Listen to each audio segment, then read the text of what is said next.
Salam, bugün 9-cu siniflər üçün DİM-in 20 sınaq testinin birinci sınağının izahına baxırıq. Mövzularımız fonetika və leksikanı əhatə edir. Birinci sualın izahı ilə davam edək. Nümunədəki boşluğa yazıla biləcək sözü müəyyən edin. Deməli, bu boşluğa yazacağımız söz bu 4 xüsusiyyətin 4-ünü də ödəməlidir. Və imtahanda daha yaxşı nəticə almaq üçün, yəni imtahanda stresslə bağlı bəzən vaxt qısıtlığı olur və ona görə də variantları həmişə asandan çətinə doğru çıxdaş etmək yolu ilə tapmaq mümkün olur. Çalışaq bu yollarda bilək. Düzdür, testin 80% bilməkdir, qalan faizi isə onun həll yolunu tapmaqdan gəlib keçir və baxaq A variantına. Burada qaydanı bilməliyik nəyi? Biz bilməliyik ki, hecadı, vurğudur və ahəng qanun ki, bunların biz üçün tapanda sözün yazılışına əsasən tapırıq. Yəni, tələffüzə əsasən yox, yazılışa əsasən tapmalıyıq. Deməli, 4 hecalıdır. Gəl bu 4 hecalılara əsasən sözləri seçək.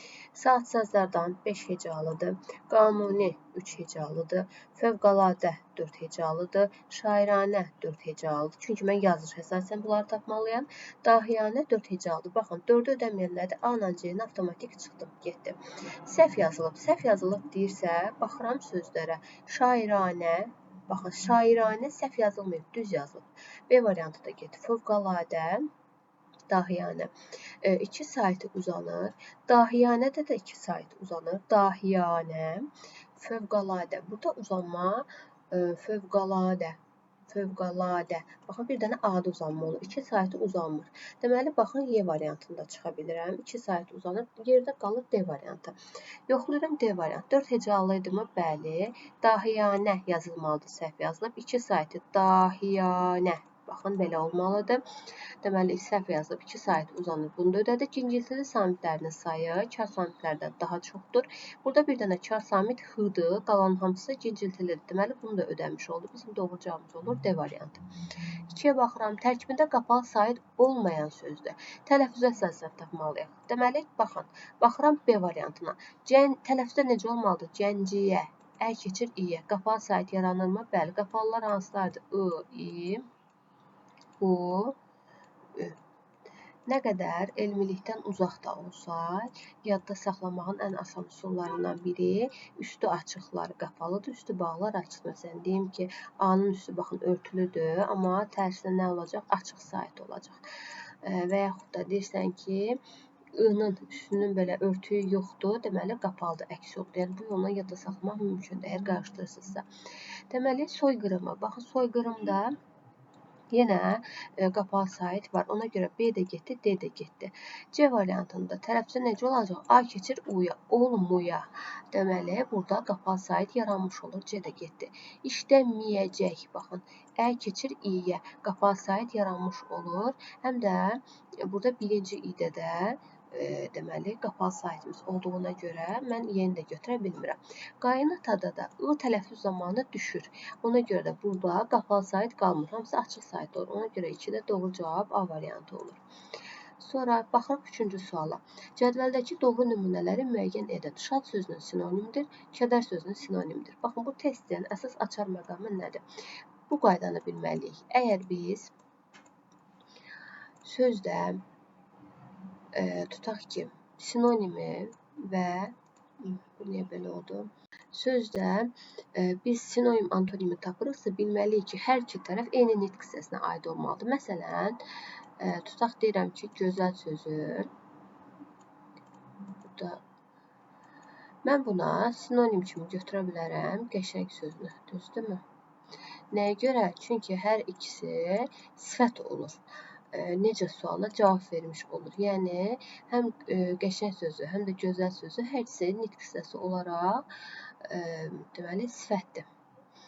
Amma mən desəm ki, tutaq ki, məsələn, elə burada gəlin sözlərin üstündə izah eləyək. Məsələn, deyirəm, şad sözünün sinonimidir. Şad sözünün baxıram əvvəl nitq hissəsi olaraq nədir?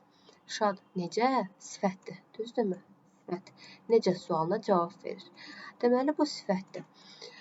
Burada da kədər sözünün sinonimi nədir? Kədərin nitq hissəsi olaraq nədir tapırıq? Kədər. Sual verirəm, nə? Deməli, burada nədir? Söz isimdir. Və deməli, sifətlə sifət sinonimlik təşkil edə bilər, mənaca, məzmunca uyğun gələni. Bu sözlə də isimlər sinonimlik təşkil edə bilər. Sifət şad. Şad, fərəhli. Necə? Hər ikisi sifətdir. Hər ikisi necə sualına cavab verdi. Deməli, mən biri götürə bilərəm. Sevinç. Aha, baxın, burada deyirəm nə? Sevinç. Deməli, bu nədir? Nitq hissəsi olaraq isimdir. Amma şad sözü nədir? Sifətdir. Deməli, biz bunları bir-birinə sinonim götürə bilmərik. Çünki eyni nitq hissəsinə aid deyil. İkilər getdi.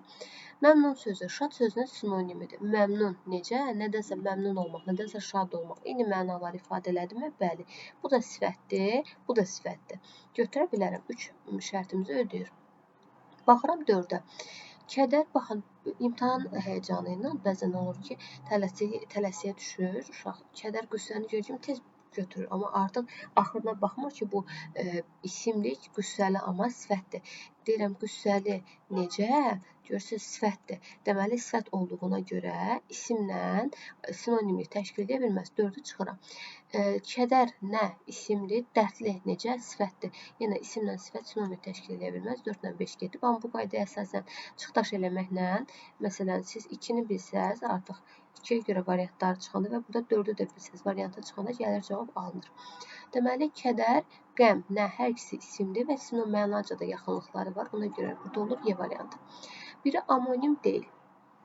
Burada amonim olmayan sözümüz, baxın, böyüyür, bir var deyirəm ki, böyürmək, çığırmaq, yəni qışqırmaq mənasında.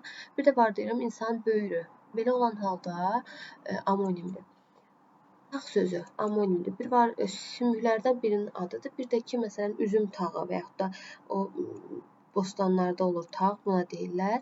C variantı, bağ. Bir var deyirsən, meyvə bağı. Bir də var ki, ayaqqabı bağı bir-birinin amonimlik təşkil edir. Amonim nə idi? Eyni cür, eyni yazılsın, deyilsin, tərəfcə eyni olsun, vurğusu eyni olsun, amma mənaca fərqli-fərqli sözlər olsun. Eyni zamanda başlanğıc formaları da eyni olmalıdır. Bulamaq sözü. Bir var deyirsən ki, məsələn, doğanı bulamaq, qarışdırmaq mənasında. Bir də var deyirsən ki, üstünü bulamaq, yəni kirlətmək mənasında. Amonim olacaq. Şaxta sözünü amonim götürə bilmirik. Nəyə görə? Çünki vurğu fərqi yaranır. Deyirəm ki, məsələn, şaxta necə? Şaxta nə? Soyuq deyirəm. Yəni şaxtalı hava mənasında. Bir də var desən ki, şaxta, bu artıq mədən mənasını verdiyinə görə belə olan halda birində vurğu birinci caya düşür, birində vurğu ikinci caya düşür. Ona görə də vurğu fərqinə görə amonimlik yaratmamış olur.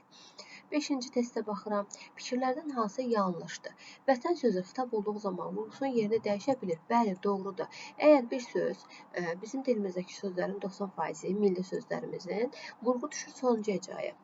Amma nə vaxt bu şərt dəyişə bilər? Dəyişə bilər əgər xitab kimi işlənirsə. Məsələn, şeirlərdə, bədii əsərlərdə xitab kimi vətən və yaxud da nə bilim başqa bir intonasiya ilə deyiləndə, başqa sözlər də olsun, fərqi yoxdur, burada vətən sözü olmaya da bilər. Xitab olduğu zaman burada vurğu yerini dəyişə bilir. Bir doğru fikirdir. Oxşamaq sözünün amonim olsa da qoyun sözü amonim deyil. Aha. Deməli, oxşamaq sözü amonimdir. Bəli, bir var deyirsən ki, Leyla bacısına oxşuyur. Bir də var deyirsən ki, könlünə oxşuyurdu. Burada oxşamaq sözü nəysə oxşamaq və ya da nə bilim saçına oxşamaq bu mənada amonim kimi istifadə oluna bilir. Düzgündür. Deyir, qoyun sözü amonim deyil. Baxın, mən burada qoyun sözünü 3 mənada işlədə bilərəm. Birincisi, heyvan adı kimi. İkincisi, qucaq mənasında. Qucaq. Bir də üçüncüsü, deyirsən, məsələn, ana qoyunu, ana qucağı o mənada. Bir də var, deyirsən ki, feil kimi işlədirsənsə, yəni nəysə ora qoyun. Belə olan halda, baxın, bu qoyun sözü bu iki mənada amonimlik yaratmış olur. Yəni, bu iki mənada işlənsə, amonimlik yaratmış olur. Amma yox, məsələn, heyvanla feil mənası, yəni qoyun, qoyun. Qoyun, bir də var deyirsən ki, qoyun, qoyun. Qucaq mənası ilə feil qoyun sözünü amonim kimi, ikilik kimi götürsək, bunlar amonimlik təşkil eləmir. Bizə də burada konkret hansı mənasını vermir ki, hansı mənasında ola bilər. Yəni, bu qoyun sözü amonim ola da bilər, olmaya da bilər. Burada bəlkə bu iki mənasını bizə nəzərdə tutur. Ona görə də biz bunu amonim kimi götürə də bilərik, götürməyə də bilərik. Ona görə bu testin burada doğru cavabı B variantıdır. Çünki yanlış fikirdir. Bəlkə bu iki mənanı ifadə eləyir. Bunlar bir-birindən amonimlik təşkil eləyə bilər. C variantına baxırıq. Sehirli sözün hecalarının sayıdır. Saitlərin sayı fərqlidir. Nədir deyək? Hecalarının sayını tapmalıq yazılış əsasında. Hecaların sayı neçədir? 2. Tələffüzdə necə olacaq? Sehirdir. İ saitdir. Gəlir bura girir və 3-ə çevrilir. Deməli, bir-birinə fərqlidirmi? Fərqlidir. C variantı düzdür. Boşluq sözünün deyilişi ilə yazılışı arasında 2 fərqli məqam var. Bəli. Burada L keçir D-ya, Q keçir X-ya. Deməli, D variantı doğru fikirdir. 2 fərqli məqam yaranmış olur. Xüsusi isimlərlə ümumi isimlər bir-birindən amonimlik təşkil eləmir. Bəli. Məsələn, deyirsən ki, məsələn, ceyran, bir var insan adı ceyran, bir də var ki, heyvan ceyran. Biri ümumi isimdir, biri xüsusi isimdir. Bunlar bir-birinə amonimlik təşkil eləmirlər. Bu da əsas qaydalardan biridir. Bunu da dəftərinizə qeyd edin. Deməli, bu A variantındakı fikri və Y variantındakı fikri dəftərinizə qeyd edin ki, bunlar eyni zamanda bir də bu. Baxın, bu əsas, ən əsaslardan biridir. Bu qaydanı və burada sifətlə isim sinonim olması, yəni eyni nitq hissəsinə aid olma qaydasını bir dəftərinizə qeyd edin ki, sabah təkrar edəndə lazım ola bilər. 6.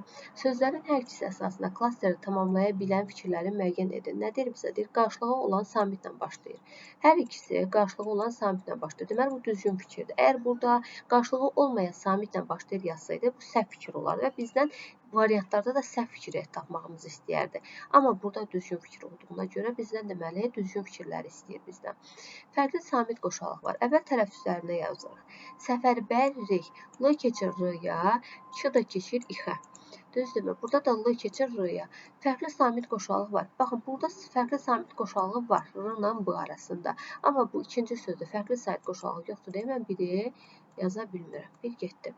Tərkibində uzanan sait iştirak edir. Səfərbərlik, yerli. Bax, heç birində uzanan sait yoxdur. Ona görə ikiləri də mən rahatlıqla çıxa bilirəm. Deyilişi ilə yazılışı arasında 2 fərqli məqam var. Baxın, birincidə 2 fərqli məqam var.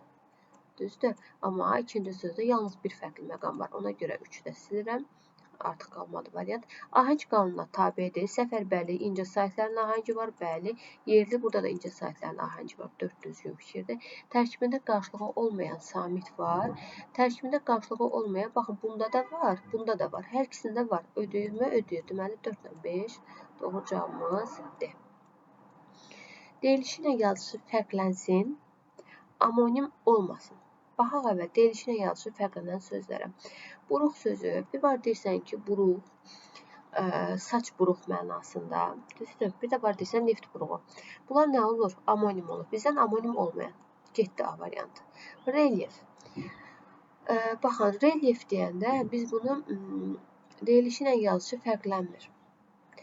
Deyiliş yazışı fərqlənmədiyinə görə mən bunu çıxıram. Sağ sözü deyilişin yazışı fərqlənmir, eyni zamanda həm də amonim olan sözdür. Məsələn, deyirsən ki, sağ tərəf mənasında, yəni sağ. Bir də var ki, inəyi sağmaq mənasında və yaxud da sağ qalan adam yəni mənasında 3 cür düşünmək olur. Burada amonim olur. Ona görə amonim olmayacağını götürə bilmirəm. Esse sözü. Esse sözündə deyilişin yazışı fərqlənsin, amonim olmasın. Burada amonim kimi götürmək esseni mümkün olacaq. Deməli, Y variantına baxırıq. Orqan sözü deyilişinə yazışı fərqlənir. Mən bunu 2 söz kimi götürə bilərəm. Bir var deyirəm, bir dəqiqə. Tələffüzünü götürək.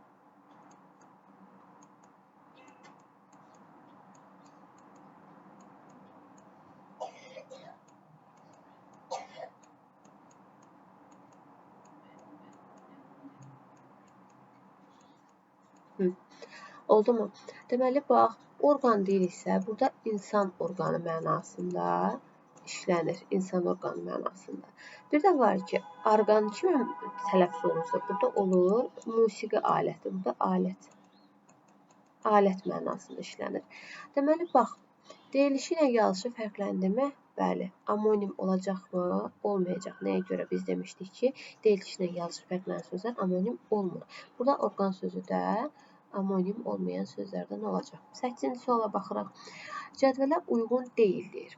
Ağız açmaq frazeoloji birləşməsi xahiş etmək mənasıdır. Bəli, deyirsən ki, kiməsə ağız açdı. Bu düz fikirdir. Qabağında səhv yazılıb, uyğunsuzluq var. Deməli, A variantı doğru fikirdir. B variantına baxaq. Başa vurmaq amonim prozorlu birləşmədir. Bəli. Deyirəm ki, məsələn, məktəbi başa vurdu. Bir də var deyirsən ki, bütün elədiklərini onun başına vurdu. Hər iki halda amonim prozorlu birləşmədir. B variantı düzdür. C variantına baxıram. Hava və səslən sözləri amonimdir. Deyirəm ki, məsələn, günəşli hava mənasında, bir də var deyirsən ki, oyun havası mənasında. Bu hər iki mənada amonimdir. 80 bir var ədəd, 80 mənasında. Bir də var deyirsən ki, yəni səksənmək, diksinmək mənasında amonimdir. Düzgün fikirdir. C variantı getdi. Yığcam sözünün sinonimi lakonik sözdür. Bəli, lakonik, konkret, yığcam, bunlar eyni sinonim mənalar ifadə edir və baxıram ki, yığcam sözü də necə sifət, lakonik necə sifət, hər ikisi sifətdir, deməli sinonimi düzdür. E variantına baxıram. Könlünə oxşamaq frazoloji birləşməsi antonimi qanı qaralmaq ifadəsidir. Xeyr, burada könlünə oxşamaq, yəni xoşuna gəlmək mənasındadır. Amma antonim kimi qanı qaralmaq yox, məsələn, xoşuna gəlməmək mənasında işlənməlidir. Burada qanı qaralmaq eyni mənanı ifadə eləmir deyə səhv qarşısına yazıldığına görə uyğunluq pozulmayıb. 8 olur A variantı. 9-a baxırıq. Məntiqi deyir, ardıcıllığı tamamlayıb. Baxıram birinci sözə. Neştər yox, neştər. Nəbatat düz yazılıb. Naqqaş yox, nəqqaş. Demək, bir dənə bu düzdür. Bunlar səhvdir. Demək, altından belə xət çəkir üstündən səhvdir. Deməli, bizdə burada dördüncü gələn söz nə olmalıdır? Düzgün söz olmalı, düzgün yazılmalıdır. Nəinki də y artıqdır, səhvdir, A getdi. Baxıram, negativ sözündə heç bir problem görünmür. B variantı doğrudur. Narmanazik yox, nərmənazik. Nərmənazik bax, olmalı, səhv yazılıb. Nəqliyyatda 2 dənə y olmalıdır, səhv yazılıb. Nəşriyyatda 2 dənə y olmalıdır, səhv yazılıb. Deməli, doğru cavab olmalıdır. B variantı. Leksik mənası düzgün izah olunmayan sözü müəyyən edin. Tənə sözü. Danlaq məzəmmət mənasında düzdür. Məxfi sözü gizli mənasındadır, doğrudur. Lətafət, incəlik, zəriflik mənasında düzdür.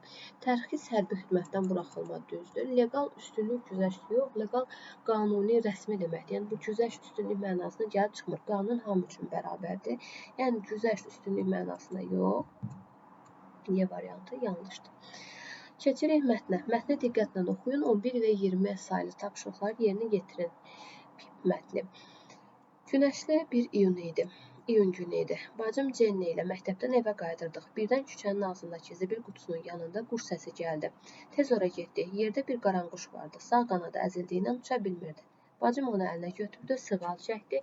Qaranquş dayanmadan cikkildəyirdi. Onu evə gətirdik. Anamın quşa yazığı gəldi. Onu sağaltmaq qərarına gəldik. Anam məni pambıq və sarğı dalınca göndərdi. Tez gedib çəkməcədən onları gətirdim. Anam quşu masanın üzərinə qoydu. Qanadına yaxından baxdı. Quşun qanadını ehtiyatla təmizləyib sarıdı. Quş artıq rahat idi. Biz çörək qırıntıları ilə onu bəsləməyə başladıq. Ağzına su damcılatdıq. Tənbəllik etmir, ona yaxşı qulluq edirdik. Qaranquşa Pip adını verdik. Ona bir qəfəs aldıq. Hər axşam qəfəsi bir parça ilə örtürdük ki, rahat yata bilsin. Hər səhər qəfəsi həyətə çıxarıb gəzdirirdik. Pip uça bilmirdi. Ona görə də həmişə kədərli idi. Bir müddət Pipin qanadı düzəldi. Anam kiçik qayçı ilə Pipin qanadının sarğısını kəsdi. İndi o yenidən uça biləcəkdi. Ertəsi gün qəfəsin qapısını açdıq. Pip uçmağa başladı. Biraz qanad çırpdıqdan sonra qəfəsə döndü. Biz ona baxıb çox sevinirdik. Artıq hər gün Pip biraz uçur, sonra qəfəsə qayıdırdı. Beləcə 2 həftə keçdi. Biz yenə qəfəsi həyətə çıxarıb qapısını açdıq. Bu dəfə Pip qanadlanıb bir qədər uçdu və gözdən itdi. Biz qəfəsin ağzını açıq saxladıq, amma Pip qayıtmadı. Axşamadək gözlədik, sonra anladıq ki, o daha qayıtmayacaq. Biz Pipdən ötürü çox darıxırdıq. Bir neçə aydan sonra bacımla məktəbdən qaydanda ağacın budağında bir qaranquş gördük. Diqqətlə baxdıq. Sağ qanadında yara izi var idi. Bu Pip idi. Səssizcə ona tamaşa elədik. O bir müddət civildədi, sonra qanadlandı və dostlarına qoşuldu. Görünür, Pip sağollaşmağa və bizə təşəkkür etməyə gəlmişdi. Mətn əsasında hansı sualın cavabını müəyyən eləmək olmaz? Qaranquşun hansı qanadı yaralanmışdı? Sağ qanadı yaralanmışdı. Düzdürmü? Getdi. Uşaqlar nə üçün qəfəsin üstünü parça ilə örtüblər? Rahat yatsın deyə deyir. Həkim quşun qanadı barədə nə dedi? Qaranquşu ilk dəfə kim götürdü? Baxın, qaranquşu burada ilk dəfə kim götürdü? Baxaq.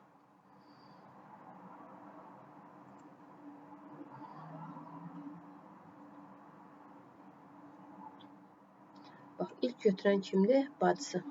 Deməli, bu sualın cavabı var burada. Bu getdi. Pip nə üçün kədərli idi? Uça bilmirdi deyə kədərli idi. Həkim quşun qanadı barədə. Bax, burada həkimdən söhbət getmir. Heç orada oxuyanda həkim sözü gördükmü? Yox, anası müalicə eləyirdi. E variantı. Mətnə əsasən müqayisə cədvəlindəki doğru fikirləri müəyyən edin. Ana, uşaqlar. Quşun yaralarını sarıyır. Ana, doğrudur. Quşun sarğısını kəsirlər. 3 səhvdir. Anası kəsir sarğısını. Ağacın budağında qaranquşu görürlər. Doğrudur. Quşa qəfəs alır. Ana. Burada ananın aldığını konkret olaraq biz görmürük orada. Zibil qutusunun yanında quş tapır. Ana ilə uşaqlar. Yox, təkcə uşaqlar. Burada yəni ancaq uşağa aiddir. Baxın, burada ara kəsmə var. Deməli, bunlar yalnız sırf anaya aiddir. Bu da ki, sırf uşağa aiddir. Amma ortada ara kəsmə olmadığına görə bu 5-ci sual hər ikisinə aid olan olmalıdır. Yəni, 5-ci xüsusiyyət həm anaya, həm uşaqlara aid olmalıdır. Zibil qutusunun yanında quşu tapan amma bacısı idi, uşaqlar idi, ana deyil. Ona görə 5-i oxşar götürə bilmirik. Deməli, bizim doğru cavabımız nə olacaq burada? 1, 4. Mətnə əsasən yanlış fikri müəyyən edin. Hadisələr isti günlərdə başlayır, bəlidir, iyun ayında. Evdə pambıq və sarğı vardı. Yəni, baxaq ki, evdə pambıq və sarğı var idi mi? Çəkməcədən onları gətirdim. Görsən, anam deyir, məni pambıq sarğı dalınca göndərdi. Çəkməcədən deyir, onları getdim, götürdüm. Deməli, evdə var idi. Düzdürmü? Doğru fikirdir bu da. Pip ilk dəfə qəfəsdən çıxandan sonra geri qayıdır. Doğru fikirdir. Quş sağalsa da qanadında yarı izi qalmış. Doğrudur. Uşaqlar axşamlar quşu qəfəsdən çıxarırdılar. Bu yanlış fikirdir. Uşaqlar axşamlar qəfəsin üstünü örtürdülər ki, o rahat yatsın. Əvvəlində ərəb rəqəmi yazılmış hansı cümlələrdə bütün sözlər həqiqi mənada işlənmişdir? Baxaq. Yəni, başdan baxaq. Bütün sözlər deyir, həqiqi mənada işlənsin. Günəşli bir iyun günü idi. Baxın, bunun hamısı həqiqi mənadadır. Günəşli bir iyun günü idi. Burada məcazi mənada bir söz görmürəm. Onu evə gətirdik. Evə gətirməkdə, yəni burada da hamısı həqiqi mənalıdır. Biz çörək qırıntıları ilə onu bəsləməyə başladıq. Qaranquşa Pip adını verdik. Baxın, ad vermək, burada adını, məsələn, kiməsə tutub əlindən vermirsə, adını vermək, burada məcazilik var. Deməli, 4-də hamısı həqiqi mənada deyil. 1 ilə 2-ni götürürük, düzdür, bax, 1, 2 olanlar, 4-ləri çıxdıq avtomatik. 1, 2, 3 olanlar bizim variantımızdır. Daha sonra, burada bəsləməyə, burada da yox idi, bunu heç. Baxırıq 5-ni, bir müddət keçdi. Müddət keçib getməklə, keçib getdi, tutaq ki, gedə bilmir axı, məcazilik var. Ertəsi gün qəfəsin qapısını açdıq. Ərəb rəqəmi, üzr istəyirəm, burada ərəb rəqəmi ilə yazılmış sözləri deyir bizə. Mən rum rəqəmlərindən götürüb baxmışam, bir dəqiqə. Ərəb rəqəmləri ilə deyir verilənlər. Gəlin, həmin sözləri tapaq. Deyirəm, axı, bu variant nəyə uyğunlaşmır, üst-üstə gəlmir. Bir dəqiqə. Aha. Deməli, belə olan halda bizim fərqlənsin. Bacım Jenny ilə məktəbdən evə qayıdırdıq. Bax, bacım Jenny məktəbdən evə qayıdırdıq. Bu, burada hamısı həqiqi mənadadır. Birdən küçənin ağzındakı zibil qutusunun yanından quş səsi gəldi. Küçənin ağzı olurmu? Bax, burada məcazilik var. Düzdür. 2 getdi. Deməli, 1 olmalıdır. 3. Tez gedib çəkməcədən onları gətirdim. Burada hamısı həqiqidir. 3-ü də götürə bilərəm. Quşun qanadını ehtiyatla təmizləyib sarıdı. Burada təmizləyib sarımaq, bu da həqiqi mənadadır. Baxaq, başqa varmı? 1, 3, 4-dür. Düzgün cavabımız bizim. Bu dəfə Pip qanadlanıb bir qədər uçdu və gözdən itdi. Və gözdən itmə burada məcazilik var. Deməli, düzgün variantımız olur. 1, 3, 4 variantı. Harada baxmasaydı, baxın, belə diqqətsizlik eləmək olmaz ki, biz elədik. Deməli, ərəb rəqəmi, rum rəqəminə baxmışsınız. Bu Roma rəqəmlərdə, ərəb rəqəmlərdə bunlar sayılır. Tünd qara hərflərlə verilmiş sözün sinonimini müəyyən edin. Deməli, tünd qara hərflərlə verilmiş sözün sinonimini tapan, tünd qara hərflə yazılan sözü əvvəl tapaq ki, sinonimdir. Çəkməcə. Deməli, çəkməcə bildizdə, məsələn, şkaflarda siyirmə kimi tuturuq biz özümüzə doğru çəkirik, sürüşdürüb çəkirik və bu olur siyirmə, çəkməcə. Taxt deyil, rəf deyil, şkaf deyil, dolab deyil. Deməli, siyirmə doğru cavabımız olur. Mətndə nöqtələrin yerinə yazıla bilər. Baxın, nöqtələrin yerinə tapaq əvvəlcə. Ağzına su damcılatdıq. Tənbəllik etmir, ona yaxşı qulluq edirdik. Ağzına su damcılatdıq. Anamın narazılığına baxmayaraq. Bax, ana narazılıq eləmir. Dərslər orada yox. Havalar çox soyuq keçsə də yox. Dərslər yeni başlasa da. Havalar çox isti olsa da.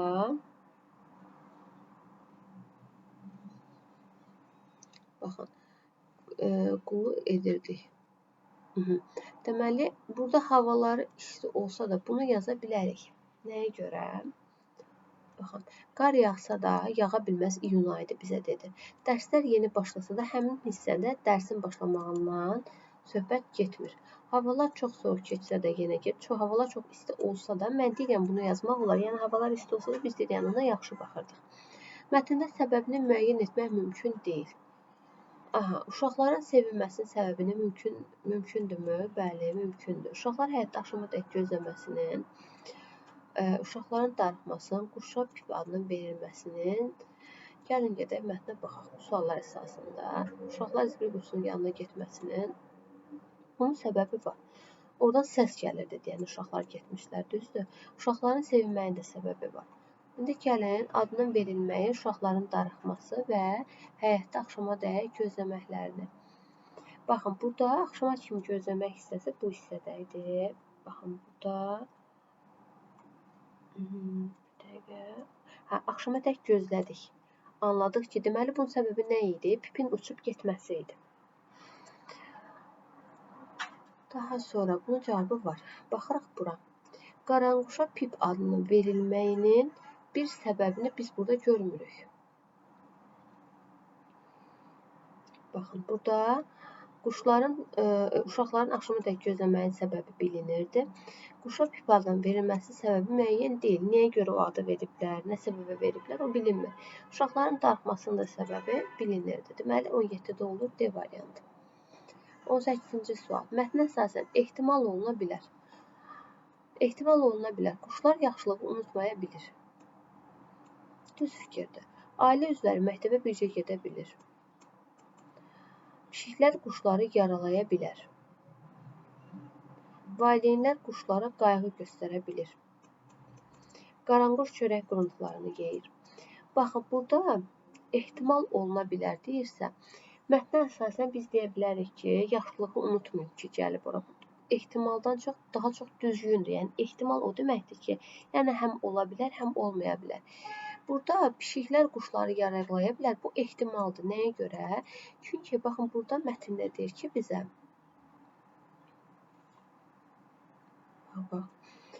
deyir ki, bizə burada zibil qutusunun yanından quş səsi gəldi. Tez ora getdi. Yerdə bir qaranquş vardı. Sağ qanadı əzildiyindən uça bilmirdi. Baxın, burada biz artıq görmürük, bilmirik ki, bu quşun qanadına nə olmuşdu. Bəlkə pişikdən qaçmışdı, deyə əzilmişdi və yaxud da nə bilim, ona görə ki, pişiklər quşları yaralaya bilər. Yəni, bu ehtimal oluna bilər. Yəni, bu 100% düzdür deyə bilmərik biz buna. Amma quşlar yaxşılığı unutmaya bilir, ailə üzvləri məktəbə bircə gedə bilir, yəni bacısı ilə gedə bilirdi uşaq. Valideynləri, anası quşlara qayğı göstərə bilirdi, qaranquş çörək qırıntısını yeyirdi. Bunlar doğru fikirlərdir mətnə görə, amma C variantı ehtimal oluna bilər. Çərçivə əsasında çərçivədə verilmiş hissə neçənci abzasın sonuna əlavə edilsə, mətnin tərkib hissələri arasında əlaqə pozulmaz. Quş ağrıdan çırpınırdı, çox narahat görünürdü. Biz onun bu halını görəndə pis olurduq. Quş ağrıdan çırpınırdı, narahat görünürdü və biz onun o halını görəndə narahat olurduq. Deməli,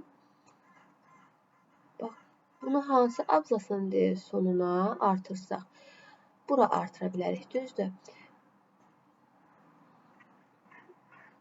Quş artıq rahat idi. Mən bu hissəyə, bax, quş artıq rahat idi. Bunun arxasına gətirib həmin fikri yazsaq, məntiqi əlaqə pozular. Çünki burada quş artıq rahat idi.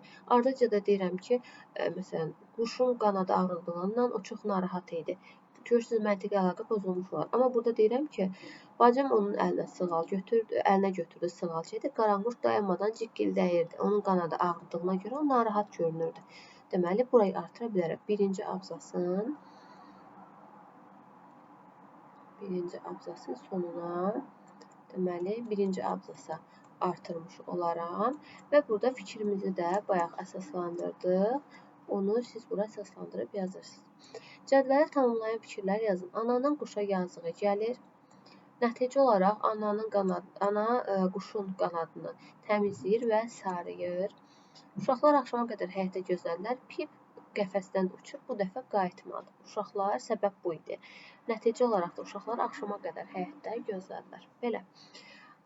Əgər izah faydalı oldusa, bəyənməyi və rəylərdə bunu qeyd etməyi unutmayın.